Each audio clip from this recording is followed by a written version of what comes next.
ایک دفعہ کا ذکر ہے کہ ایک غریب لڑکا تھا جو اپنے ماں باپ کے انتقال کے بعد بہت مشکل زندگی گزار رہا تھا۔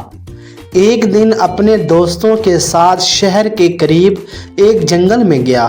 وہاں وہ ایک پرانی غار کے اندھیروں میں چلا گیا جہاں اندھیرا تھا اور ہوا میں ایک عجیب سا خوف تھا۔ جنگل کے لوگ کہتے تھے کہ اس غار میں کوئی پرانی دولت چھپی ہوئی ہے، مگر جو بھی اس غار کے قریب گیا واپس کبھی نہیں آیا۔ علی کے دل میں جنون تھا اور اس کی غربت نے اسے مزید ہمت دی۔ جب وہ غار کے بالکل اندھیرے میں چلا گیا تو اچانک اسے ایک چھوٹی سی جگہ میں چمکتا ہوا ایک چراغ نظر آیا۔ وہ چراغ ایک پتھر کے اوپر رکھا ہوا تھا۔ چراغ کی حالت کچھ پرانی تھی اور وہ دکھنے میں ایسے لگ رہا تھا جیسے صدیوں سے وہیں پڑا ہو۔ علی نے چراغ اٹھایا اور غار سے باہر نکلنے کی کوشش کی، لیکن راستہ اتنا مشکل تھا کہ وہ گھبرا گیا، لیکن علی نے ہمت نہیں ہاری۔ علی نے راستہ تلاش کرتے ہوئے چراغ کو اپنے ہاتھوں سے صاف کیا۔ جیسے ہی اس نے چراغ رگڑا، اچانک سے دھواں اٹھا اور ایک عظیم جن سامنے آیا۔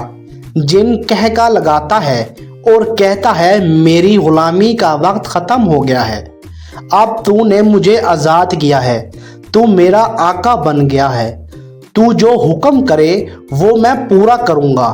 علی کی آنکھوں میں حیرت تھی، لیکن اسے جلد ہی کچھ سمجھ آ گیا کہ اس کے ہاتھوں میں کوئی عام چراغ نہیں بلکہ ایک جادوئی چراغ ہاتھ لگ گیا ہے جس میں ایک جن قید ہے جو اس کا ہر حکم مانے گا۔ علی نے پہلا حکم دیا، مجھے اس غار سے باہر نکالو۔ جن نے ایک پل میں غار کو روشن کر دیا اور علی کو بحفاظت غار سے نکال دیا۔ اب علی کے پاس صرف ایک جادوئی چراغ تھا، مگر وہ چراغ اس کی زندگی بدلنے والا تھا۔ جادوئی چراغ اور جن کے ساتھ علی نے اپنی زندگی کو بہتری کی طرف موڑ دیا۔ سب سے پہلا کام اس نے اپنے اور اپنی ماں کے لیے ایک شاندار محل بنوایا۔ پھر اس نے گاؤں کے لوگوں کی مدد کرنا شروع کی۔ جہاں جہاں علی کو مصیبت نظر آتی، علی اپنے جن کے ذریعے انہیں آسانی فراہم کرتا۔ لیکن ہر داستاں کی طرح اس کہانی میں بھی ایک موڑ آتا ہے۔ ایک دن علی کی ملاقات ایک خطرناک جادوگر سے ہوتی ہے جو یہ بات جانتا تھا کہ علی کے پاس جادوئی چراغ ہے۔ وہ جادوگر چراغ کو حاصل کرنا چاہتا تھا تاکہ اپنے برے ارادے پورے کر سکے۔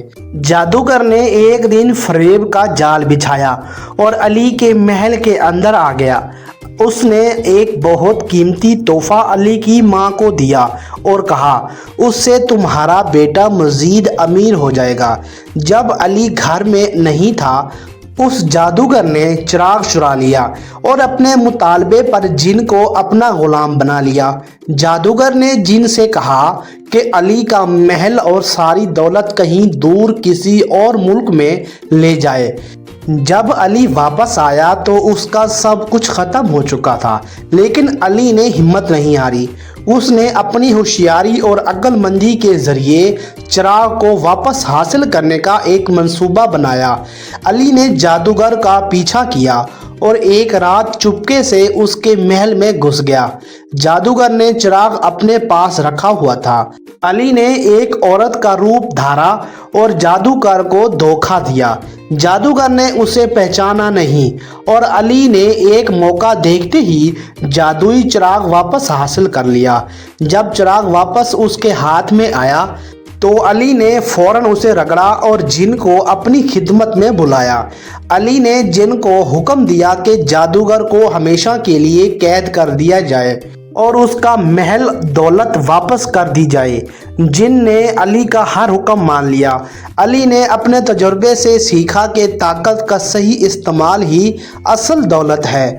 اس نے اپنی زندگی کو پھر سے سادگی کے ساتھ گزارنا شروع کر دیا اور اپنے چراغ کو ایسے مقام پر چھپا دیا جہاں کوئی اور اسے کبھی تلاش نہ کر سکے۔ اس طرح علی اور اس کا جن والا چراغ کی کہانی ختم ہوتی ہے، مگر اس کہانی سے یہ سبق ملتا ہے کہ دولت اور طاقت انسان کو غرور اور لالچ میں مبتلا کر سکتی ہے، لیکن اس کا صحیح استعمال انسانیت اور خوشی کا اصل ذریعہ ہے۔ پیارے بچوں، یہ تھی آج کی کہانی۔ امید کرتا ہوں یہ کہانی سن کر آپ لوگوں کو بہت مزہ آیا ہوگا۔ اگر آپ لوگوں کو یہ کہانی اچھی لگی ہے تو اس کہانی کو لائک کریں، شیئر کریں اور ایسی اور نئی کہانیاں دیکھنے کے لیے اس چینل کو سبسکرائب کریں۔ ساتھ میں بیل آئیکن کو بھی پریس کر دیں تاکہ ہماری ہر آنے والی نیو کہانی آپ تک سب سے پہلے پہنچ سکے۔